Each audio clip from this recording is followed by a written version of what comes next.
நமஸ்காரம். அஸ்மத் சர்வகுருப்யோ நம. இது நமது உலகம் சேனல் நேயர்களுக்கு வேங்கடம் ராம்நாராயண் அன்பு கலந்த வணக்கங்கள். எந்த ஒரு செயலையும் நம்பிக்கையோடு துவங்கி செய்து கொண்டிருக்கக்கூடிய தனுராசி அன்பர்கள் நண்பர்களே, எதிர்வரக்கூடிய கார்த்திகை மாதம் நமக்கு எப்படி இருக்கும்? விஸ்வாச வருஷம் கார்த்திகை மாதம் 17/11/2025 அன்று துவாதசி திதியில் பிறக்கக்கூடிய மாதம். மூலம், பூராடம், உத்திராட நட்சத்திரக்காரர்களாய நமக்கு தனுராசிக்காரர்களுக்கு எப்படிப்பட்ட ஒரு நல்ல மேன்மையையும் மாற்றத்தையும் தரக்கூடியதாக அமைந்திருக்கும். கார்த்திகை மாதம் என்றாலே ஒளி தரக்கூடிய மாதம் சார். ஏன்னா கார்த்திகை 17ஆம் தேதி 18ஆம் தேதி பரணி தீபம், மலைகளில் ஏற்றக்கூடிய தெய்வம் பரணி தீபம், கோவில்களிலும் வீடுகளிலும் ஏற்றக்கூடிய தெய்வம் சர்வாலய தெய்வம், வைகானசி தெய்வம், பாஞ்சிராத்திர தெய்வம் 18ஆம் தேதி, 19ஆம் தேதி கொஞ்சம் இருக்கும். இப்படியாக தீபத்தை தரக்கூடியதாக மாதம் முழுதுமே ஒளியை கொடுக்கக்கூடிய மாதமாக கார்த்திகை மாதம் நமக்கு வந்திருக்கிறது. அது மட்டும் இல்லாமல் தனுராசிக்காரர்களாய நமக்கு அதாவது கும்பத்தில் ராகு, சனியும் கும்பத்தில் தான் வரார், மீனத்தில் சனி, உச்சத்தில் கடகத்தில் குரு, சிம்மத்தில் கேது, கன்னியில் சந்திரன், துலாத்தில் தன்னுடைய சொந்த வீட்டில் சுக்கிரன், 12 விருச்சிகத்தில் சூரியன் புதன் செவ்வாய் இருந்து நம்ம வழிநடத்துகிறார்கள். மேன்மையான மாதங்கிறது 2-3 விஷயம் சொல்கிறேன். முதல்ல சனி தன்னுடைய சொந்த வீட்டுக்கு வரார். சனி, ராகு, குருவினுடைய உச்சம். அந்த குருவினுடைய காலில் தான் 3 பேருமே இருக்காங்க. புனர்பூசம், விசாகம், புரட்டாதியில் குரு, சனி, ராகு 3 பேர் இருக்காங்க.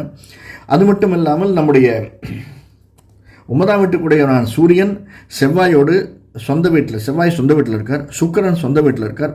10ஆம் வீட்டுக்கு அதிபதியான புதன் 12ஆம் இடத்தில் இருந்தாலுமே சின்ன சின்ன சங்கடங்களை தந்தாலுமே, ஏன்னா சூரியனுக்கும் செவ்வாய்க்கும் அவ்வளவாக ஆகாது, சங்கடங்களை தந்தாலுமே நமக்கு ஏற்றத்தையும் மாற்றத்தையும் தரக்கூடியதாகத்தான் அமைந்திருக்கிறது. குருவனுடைய பார்வை நமக்கு 2ஆம் வீட்டுக்கு குருவனுடைய பார்வை இருக்குது, நம்முடைய 4ஆம் வீட்டுக்கு குருவனுடைய பார்வை இருக்குது, சொந்த வீட்டை குரு பார்க்குறார். இதனாலெல்லாம் ஏற்றத்தை தரக்கூடியதாக 4ஆம் வீட்டுக்கு இருக்கக்கூடிய பார்வை சொந்த வீடு.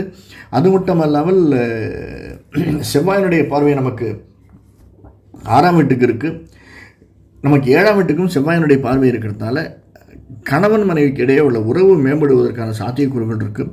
எந்த ஒரு செயலை செய்தாலுமே ஒரு எம்ஓஐ சைன் பண்ணுறதுக்கு முன்னாடி, ஒரு ட்ரேட் அக்ரிமெண்ட் சைன் பண்ணுறதுக்கு முன்னாடி நிதானமாக சிந்தித்து செயல்படுவது ரொம்ப வேண்டியது. குருவனுடைய ஆசை நமக்கு இருக்கிறதுனால எல்லாமே நன்மையாக நாம் எடுக்கக்கூடிய காரியங்கள் மெஜாரிட்டி நன்மையாக முடியக்கூடியதாக இந்த மாதம் அமைந்திருக்கிறது. நமக்கு சூரியன் 12 இருந்தாலுமே, புதன் செவ்வாய் 12 இருந்தாலுமே, கொஞ்ச நாள் கழிச்சு 3ஆவது வாரம் 4ஆவது வாரத்தில் அவர்கள் தனுர் ராசிக்கு வருகிறார்கள். லாபஸ்தானத்தில் இருக்கக்கூடிய சுக்கிரன் பண வரவை அதிகமாக்குகிறார். அது மட்டும் இல்லாமல் பிஸ்னஸில் நல்ல பிஸ்னஸ் ப்ரொமோஷனை கொடுக்கக்கூடிய, அதாவது இந்த ப்ரொமோஷனல் ஆக்டிவிட்டீஸ் பண்ணுறவங்க, ஃப்ரான்ச்சைஸ் பிஸ்னஸ் பண்ணுறவங்க, இவங்களுக்கெல்லாம் நல்லதொரு இந்த மாதம் ஒரு நல்ல ஏற்றத்தை தரக்கூடிய மாதமாக அமைந்திருக்கிறது. அது மட்டும் இல்லாமல் கன்ஸ்ட்ரக்ஷன் பிஸ்னஸில் இருக்கிறவர்களுக்கு என்ன, சனி தன்னுடைய வீட்டுக்கு வந்தாலுமே வக்கரகதாக இருந்தாலும் மீனத்தில் சனியனுடைய வீடு, அதனால் நீர் நிலம் இருக்கக்கூடிய அதன் செய்யக்கூடிய பிஸ்னஸ் செய்யக்கூடியவர்கள் இந்த மாதம் கன்ஸ்ட்ரக்ஷன், ரியல் எஸ்டேட் பிஸ்னஸ் செய்பவர்களுக்கு கொஞ்சம் தடங்கள் ஏற்படக்கூடியதாகத்தான் அமைந்திருக்கிறது, ராகுவோடு சேர்ந்த சனி அப்படிங்கிறதுனால.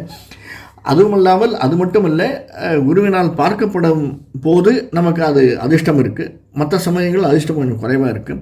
நாம் எதிர்பார்த்து செய்யக்கூடிய ஒவ்வொரு செயலுமே, இப்போ ஒரு காரியத்தை முன்னெடுக்கிறோம், ஒன்றில் ஒரு அப்ளிகேஷன் போடுறோம், லோன் வாங்குறதுக்குன்னா கூட கொஞ்சம் டிலே ஆகிறதுக்கு சாத்தியக்கூறுகள் இருக்குது. தயவு செஞ்சு நம்முடைய ரிலேட்டிவ்ஸ் யாரையும் எதிர்பார்த்து ஒரு காரியத்தை செய்யாதீங்க. 3ஆம் வீட்டில் இருக்கக்கூடிய ராகு, சனியோடு சேர்ந்து ராகு, ரிலேட்டிவ்ஸ் எதை செஞ்சாலுமே நமக்கு நல்லதாக செய்வதாக தோணாது. அவர்களும் செய்கிறதுக்கு இஷ்டப்பட மாட்டாங்க. நம்மகிட்ட கர்வப்படுவாங்களே வழியே, நம்மளை பார்த்து பொறாமப்படுவாங்களே வழியே. மெஜாரிட்டி ரிலேட்டிவ்ஸ் 1-2 பேர் நமக்கு ஹெல்ப் பண்ணுறவங்க இருக்காங்க, அதை விட்டுருங்க. எப்பயுமே மெஜாரிட்டி தான் நம்ம பார்க்குறோம். அப்படிப்பட்டவர்கள் அதிகமாக அவர்கிட்ட நம்ம ஒரு எதிர்பார்ப்பு அப்படின்னு நினச்சின்னு போயிடாதீங்க. அதே மாதிரி அவர்கள் வந்தாலுமே அந்த எதிர்பார்ப்பு பூர்த்தி ஆகுமான்னு என்னால் சொல்ல முடியாது. நண்பர்கள் அது நிச்சயமாக நல்லது செய்யக்கூடியதாக அமைந்திருக்கிறது. நம்முடைய உறவினர்களில் முக்கியமாக தந்தையின் வழி உறவினரோடு தாய் வழி உறவினர்கள் நமக்கு செல்வத்தை கொடுப்பதற்காகவோ அல்லது நாம் நினைப்பதை மூதாதையர்கள், பெரியவர்கள், நம்மை விட பெரியவர்கள், தாய் வழி உறவினர்கள் நம்மை விட பெரியவர்களாக இருப்பவர்கள், ஒரு மாமாவோ பெரியம்மா அந்த மாதிரி இருக்கக்கூடியவர்கள் நமக்கு நன்மை செய்வதற்கான சாத்தியக்கூறுகள் இருக்குது. ஒரு இடத்துலேருந்து பண வரவு, பண முடிப்பு வருவதற்கான சாத்தியக்கூறுகள் இருக்குது. அதே சமயத்தில் மூட்டு வலி, இந்த சின்ன சின்ன வலிகள் கொஞ்சம் பெருசாகிறதுக்கு சான்சஸ் அதிகமாக இருக்குது.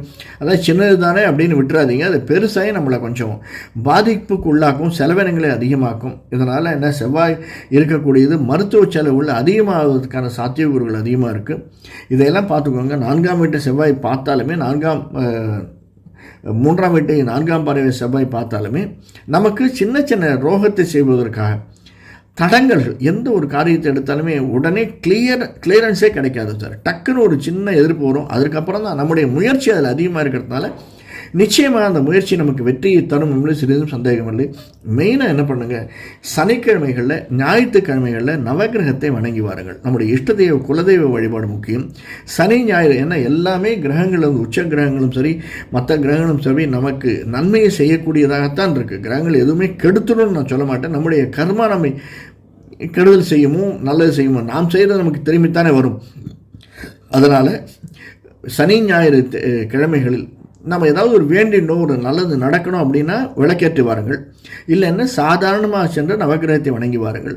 குரு தட்சிணாமூர்த்தியை வணங்கி வாருங்கள். இந்த மாதம் ராம லக்ஷ்மண சீதை இருக்கக்கூடிய ஆஞ்சநேயரோடு கூடிய சீதையை வணங்கி வந்தால் இந்த மாதம் ஏற்றம் தரும் மாதமாக தனுராசிக்காரர்கள் அமைந்திருக்க சிறிதும் சந்தேகமில்லை. வேறொரு காலில் சந்திப்போம். நன்றி, வணக்கம்.